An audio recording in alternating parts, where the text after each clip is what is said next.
Pengertian dari motivasi. Motivasi merupakan dorongan untuk melakukan sesuatu sebagai salah satu langkah untuk memenuhi kebutuhan, pencapaian tujuan, dan sasaran organisasi.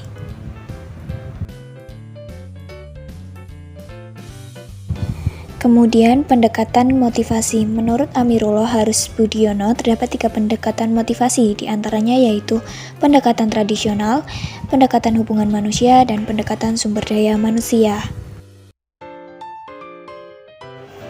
Teori motivasi. Teori motivasi dibagi menjadi 4. Yang pertama, teori Abraham Maslow. Yang kedua, teori Douglas McGregor. Yang ketiga, teori Friedrich Heisenberg. Dan yang keempat, teori David Schleyer. Teori Abraham Maslow. Tindakan atau tingkah laku suatu organisme pada suatu saat tertentu biasanya ditentukan oleh kebutuhannya yang paling mendesak. Oleh sebab itu, bagi setiap pemimpin perlu memiliki sebuah pemahaman yang mendalam tentang kebutuhan yang penting bagi manusia. Teori Douglas McGregor. Profesor Douglas McGregor mengadakan suatu pembahasan mengenai faktor motivasi yang efektif. Ia menyatakan bahwa ada 2 pendekatan atau filsafat manajemen yang mungkin diterapkan dalam perusahaan, yang dinamainya teori X dan teori Y.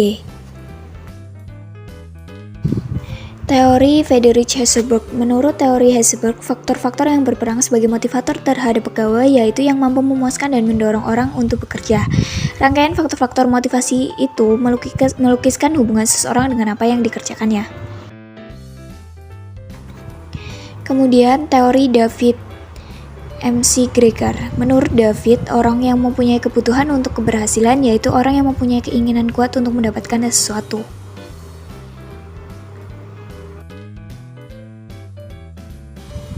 Pengertian dari kepuasan kerja. Kepuasan kerja merupakan suatu hal yang bersifat individual karena setiap individu memiliki tingkat kepuasan yang berbeda sesuai dengan nilai yang ada dalam diri setiap individu. Kepuasan kerja merupakan sikap positif bagi pekerja terhadap pekerjaannya. Terdapat faktor-faktor yang mempengaruhi kepuasan kerja, yaitu pemenuhan kebutuhan, perbedaan, pencapaian nilai, keadilan, dan komponen genetik.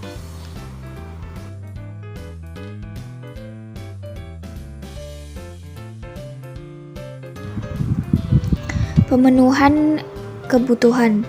Kepuasan ditentukan oleh tingkatan karakteristik pekerjaan memberikan kesempatan pada individu untuk memenuhi kebutuhannya. Perbedaan, kepuasan merupakan suatu hasil memenuhi harapan, pemenuhan harapan. Kemudian ada pencapaian nilai. Kepuasan merupakan hasil persepsi pekerjaan yang memberikan pemenuhan nilai kerja individual yang penting. Komponen genetik, kepuasan kerja merupakan fungsi sifat pribadi dan faktor genetik. Kemudian ada teori kepuasan kerja. Teori need fulfillment. Kepuasan kerja diukur melalui penghargaan. Equity teori. Kepuasan kerja tidak hanya melibatkan 2 pihak saja, dan input sesuatu berharga dirasakan oleh pegawai sebagai masukan. Teori outcomes. Segala sesuatu yang berharga dirasakan oleh pegawai sebagai dari hasil pekerjaannya. Comparison person. Perbandingan antara input dan output. Teori disprehensi. Untuk mengukur kepuasan kerja seseorang, dilakukan dorongan menghitung. Kemudian two-factor teori. Menurut teori ini terdapat 2 faktor pengukur kepuasan, yaitu faktor maintenance dan faktor motivator. Kemudian ada teori social reference group dan teori goal setting.